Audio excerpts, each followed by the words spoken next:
Hi guys! Welcome to my YouTube channel. Today, i-share ko naman sa inyo, gusto ko sa inyo magkaroon ng idea just in case lang naman na bumili kayo ng refrigerator tapos may damage or defect. Ano ba yung dapat natin gawin bilang isang consumer? Ano ba yung karapatan mo? So ganito guys, kwento ko lang saglit, no? Actually, nakabili ako ng refrigerator sa dito sa SM Appliance Center. Siyempre sa SM yun, di ba? Sa SM, yan. So, sa SM, so, nakabili ako dito. Then, Sunday ko siya nabili. And, dineliver sa akin ng Wednesday. So, Wednesday, dineliver sa akin. And then, nung una, siyempre, i-break in natin yung refrigerator. So, kinabukasan na namin binuksan yung refrigerator or sinaksak based dun sa temperature na in-advise sa amin. Then, nung maabot na namin yung temperatura na nire-required, is nilagyan na namin ng mga ng mga laman. Kasi yun naman ang sabi sa amin or instruction. So nilagyan na namin ng laman and suddenly hindi na siya lumalamig na malamig siya pala, kaso may mga may mga yellow yung mga gilid. So no pros yun inverter refrigerator. No pros siya. So, dapat hindi siya nagyayelo sa loob. Kaso, ang naging problema, nagyayelo siya. So, ang nangyari nito guys, so, nagtaka ako, bakit naggaganon, bakit nagkaroon ng defect. So, ang style pala nito is, syempre, alam ko naman kasi yung customer service nung brand na yun. Hindi ko na lang i-mention kung anong brand ng refrigerator. Kasi baka makasira tayo sa negosyo nila. Pero, tinawagan ko na yung customer service ng brand na yon para i-report yung defect or damage. And mabait naman sila, nagsabi sa akin na pupunta daw yung technician para i-check muna yung refrigerator kung ano ba talagang defect or sira nito. Kasi para magkaroon sila ng report. So, sabi after 2 working days is pupuntahan daw yung refrigerator to check kung anong damage or anong problem, ba't nagyayelo. So ako okay na yon, pero ginawa ko pa rin, kahit na nag-report na ako sa customer service nung brand na yon, pumunta pa rin naman ako sa SM at ni-report ko kasi dun ko binili yung produkto sa kanila. So kailangan i-report ko rin yung naging damage yung nabili kong product. So, pumunta ako dito sa SM SM Store, Appliance Center. Ni-report ko sa kanila. Sabi ko, kako may defect or damage yung nabili kong refrigerator. Kako, nagyayelo sa loob. And in fairness to them, tinulungan naman nila ako, inassist nila ako. So, gumawa rin sila ng report para sa nangyaring na yon. Nag-report sila dun sa kumpanya na yon, ng refrigerator na yon, para sabihin yung problema. And then, sabi nga, intay-intayin ko lang daw na pupunta yung technician. So, hinintay ko naman. So, sadly, medyo matagal pala magpabook ng technician. So, mga inabot din ng halos 1 week bago ako napuntahan. Kasi yung sinabi nilang 2 days na pupunta daw, hindi pumunta, within 2 working days na pupunta, hindi sila pumunta. So, in-expect ko na makakarating na sila after 2 days, pero wala. So, yun, nag-text na naman ako sa SM, sinabi ko nga gano'n, na wala naman pong nagpunta dito sa amin. Akala ko po ba 2 working days may pupunta na, pero wala pa rin po, ganyan. And syempre, may kakulitan ako, tumawag pa rin ako sa customer service nung brand ng refrigerator na yon, at sabi ko nga, bibigyan ka naman kasi nila ng reference number o para dun sa inquiry mo. So, binigyan naman nila ako. Pagtatawag ka, sasabihin mo yung reference number para mabilis yung usapan nyo. Sabi mo, ito po yung reference number. Hanggang ngayon, wala pa rin pong technician. Kasi, ang style pala guys nito, si SM ay hindi niya basta agad ito papalitan kung walang report ng technician. Ganun pala yung proseso nila. Kailangan may report muna ng technician or kailangan mapuntahan muna or matingnan ng technician yung state ng refrigerator bago pwedeng papalitan yung refrigerator. Kasi sabi ko doon sa SM, gusto ko na po talagang palitan na lang ng ibang brand. Kasi parang nawala na ako ng tiwala dito sa brand na to. Kasi ano pala guys, ang report ng nawala na ako ng tiwala kako kasi nga 3 days pa lang sa amin may problem na. So, ang ini-insist ko talaga na palitan. Ayokong i-repair lang if ever. Kasi 3 days pa lang naman eh. So, ang nangyari nga guys, so, after mga 1 week o mahigit na, tsaka dumating yung technician. And, chinek nila yung refrigerator mismo. And based sa checking nila, kaya daw hindi, nagkakaroon ng yelo sa loob, nagbi-build up. Kasi daw, misaligned daw yung pintuan. So, ibig sabihin, hindi align, hindi pantay. So, pumapasok yung init sa surroundings, papasok doon sa loob na refrigerator. Kaya daw, parang pag binuksan yung ref, parang may pumapasok pa rin. Pag sinara mo na, may pumapasok pa rin maliliit, I mean, yung init. Yung init. So, ang mangyayari dyan, nagmo-moist siya. Nagmo-moist, parang may natutunaw. Tapos yun, nagyayelo yung mga gilid-gilid, ganyan. Kaya, ayun, ang sabi ko sa technician nung pagpunta niya, sabi ko, sir, gusto ko papalitan na lang po ng ibang brand kasi po, hindi na ako nagtitiwala. Baka kasi hindi rin magtagal ito. Baka masira na naman. Kasi kung i-repair nila, kasi ang sabi niya sa akin, yung technician, yung sa refrigerator daw, meron daw sa pintuan na parts doon na bandang ibaba sa pinto na wala raw silang parts na gano'n na dala. Parang ang sabi, orderin pa yung parts para magawa yung rep.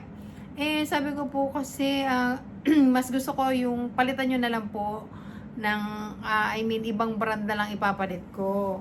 Parang hindi ko na yung brand na yun kasi parang medyo nawala na akong tiwala guys. Sorry.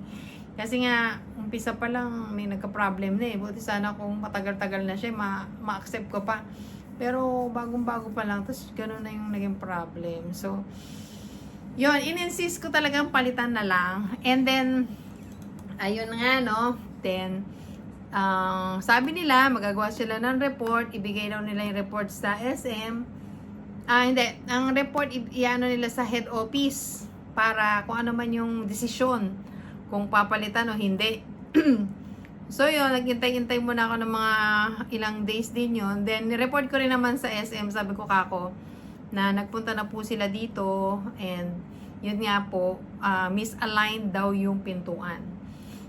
So, ang nangyari guys, nung mga after ilang days, lagi kong kinukulit pa rin sa SM kung ano na bang nangyari kasi wala pa rin akong balita. So, makalipas siguro yung ilan days din naman, in fairness naman, nag-reply na sila na pwede ko na daw,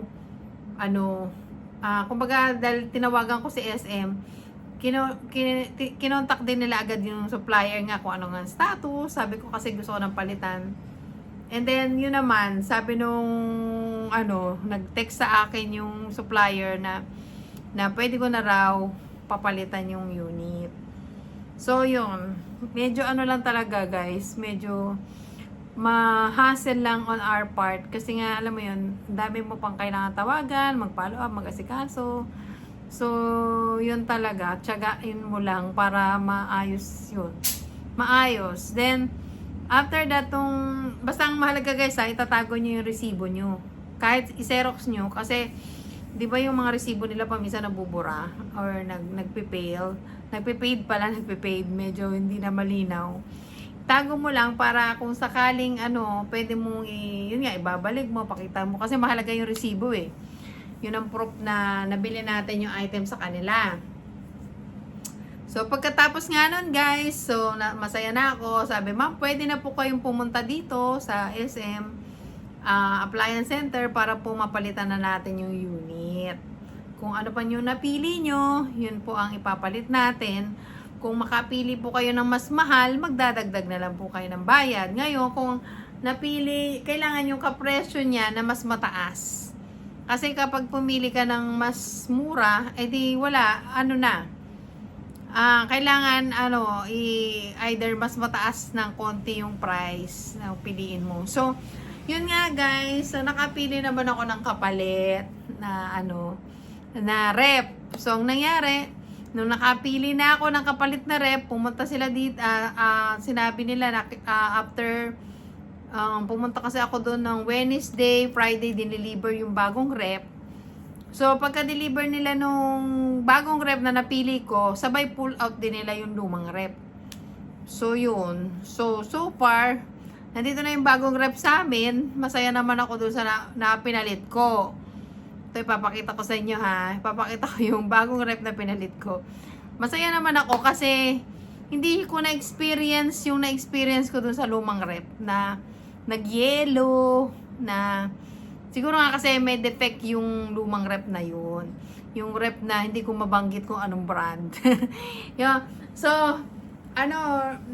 actually guys, nung nilalabas na yung rep na yun, yung may defect, parang paglabas nila, talagang bumuhos yung maraming tubig sa ilalim. Talagang nagtubig siya doon sa ilalim. Yung sa likod siguro yun ang rep yun. Nagtubig paglabas, doon lumabas. Sabi ko, ay naku, kaya talaga may damage talaga to. Hindi rin natin masisi guys kasi siguro, may mga factory defect yan or whatsoever. Hindi rin siguro ng supplier yan. Pero sana yung quality control nila, i-check nila mabuti para wala ring hassle sa customer, wala ring hassle doon sa nagtitinda or kahit sino man, 'di ba? Kasi hassle din pag nagka-problem di ba? Syempre yung follow up, ganyan. So ito nga guys, pakita ko na yung bagong refrigerator na nabili ko para lang magka-idea kayo kung ano yung pinalit ko.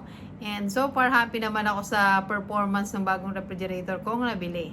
So yun nga guys, no. So if ever maka-experience kayo or maka-encounter ng ganong mga sitwasyon na nagka-problem kayo sa refrigerator na nabili nyo, wag kayong mahiyang magsabi doon sa binilan nyo or umangal kasi it's your right as a consumer. Syempre, yung pera pinaghirapan po natin ay syempre gusto natin yung makakuha natin is yung great value. Hindi sayang yung binayad natin, 'di ba? At syempre, dapat kung ano yung proseso nilang sundin na lang natin, pero dapat talaga i-insist nyo yung replacement. Kasi, huwag nyo sabihin na repair lang. Kasi, ang hirap pag-repair baka mamaya magka-problem na masira. At saka ako, mas gusto kong palitan na lang ibang brand. Kasi, ewan ko kasi kung papalitan ng same brand, baka gano'n naman may experience ko. Di mabuti pa, ibang brand na lang. So, siguro ang mali ko rin, hindi rin ako masyado nag-search kung ano nga bang magandang brand ng refrigerator. Kasi, dati naman kasi feeling ko okay yung brand na yun. Bakit ngayon ganun na? So, yun lang guys. Thank you so much for watching this vlog. Baka nga nagkataon lang po na sira siya or may problem yung napunta sa akin. Hindi naman siguro rin laging ganun yung brand na yun. Pero for me, okay ang Samsung. For me hindi ko pa rin masyadong masasabing 100% okay kasi bago pa lang sa amin. Pag tumagal-tagal, siguro mas maa-attest ko na talagang okay siya. Okay guys, thank you so much for watching this vlog. Sana hindi kayo maka-encounter nung na-encounter kong problema doon sa rep. Kasi nakaka-stress din na mag-follow up, maghintay at alam mo yon, kasi busy rin tayo. Alam ko busy tayong lahat. So nakakapagod din mag-follow up pa. At syempre yung oras natin. So pero anyways, ganun talaga. We learn from our experiences, our lessons in life. And yun lang guys. Thank you so much for watching this vlog. God bless everyone. Bye-bye.